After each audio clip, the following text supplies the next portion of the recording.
നൂറ്റാണ്ടിലാണ് ഈ സംഭവം ഉണ്ടായത്. ലോറൻസ് എന്നൊരു ഡീക്കൻ ഉണ്ടായിരുന്നു.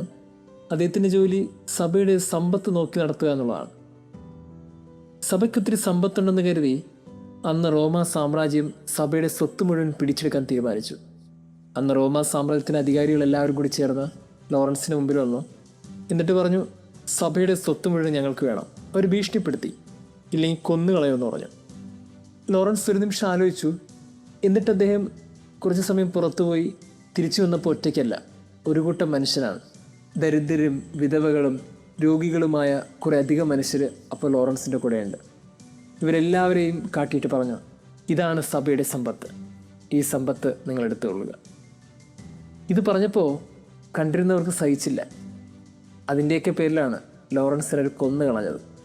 ഒരു വശത്ത് ചുട്ടുകളയുമ്പോൾ മറുവശത്തും കൂടി ചുടാനുണ്ടെന്ന് പറഞ്ഞ് അദ്ദേഹം ഒന്നും കൂടി വാശി പിടിച്ചപ്പോൾ മറച്ചിട്ടത്. ഇന്ന് വിശുദ്ധ ലോറൻസ് ഡീക്കൻ്റെ തിരുനാളാണ് സഭ ആഘോഷിക്കുന്നത്. സഭയുടെ സമ്പത്ത് നിന്ന് ഈ ലോകത്തിന് വിളിച്ചു കാട്ടിയ ഒരു മഹാവിശുദ്ധനെ ഓർക്കുന്ന ദിവസമാണെന്ന്. ദി ഗോസ്പലിൽ യേശു പറയുന്നതും അതുതന്നെയാണ്.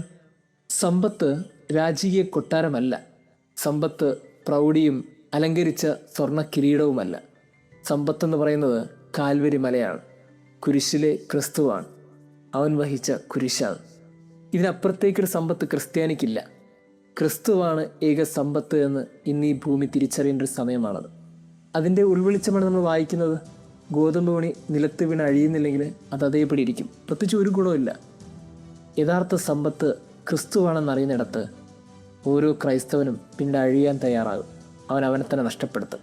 അവൻ നേടിയെടുക്കുന്ന ക്രിസ്തുവിനെയാണ്. എനിക്ക് തോന്നുന്നു നമ്മളെല്ലാവരും ഒന്ന് ചിന്തിക്കണം. സമ്പത്തെന്ന് കരുതി നമ്മളിപ്പോഴും ചേർത്ത് പിടിക്കുന്ന എന്താണ്? നേടണമെന്ന് കരുതി നമ്മളിപ്പോഴും വാശി പിടിക്കുന്ന എന്താണ്? ലാഭമെന്ന് കരുതി നമ്മളെപ്പോഴും കണക്ക് കൂട്ടുന്ന എന്തിൻ്റെ പേരിലാണ്? സഭയ്ക്ക് എപ്പോഴും സമ്പത്തായി സൂക്ഷിക്കുന്നത് ക്രിസ്തുവാണ്. ഒരു വീടിനകത്തായിരുന്നാലും ഒരു പള്ളിക്കകത്തായിരുന്നാലും സഭയ്ക്കുള്ളിലാണെങ്കിലും സമൂഹത്തിലാണെങ്കിലും സമ്പത്ത് അത് ക്രിസ്തു മാത്രമാണ്. ആ സമ്പത്തിന് വേണ്ടി അഴിയാൻ തയ്യാറാകുന്നവരാണ് നേട്ടങ്ങൾ നേടിയെടുക്കുന്നത്, ലാഭങ്ങൾ ഉണ്ടാക്കുന്നത്. ദൈവം നമ്മെ അനുഗ്രഹിക്കട്ടെ.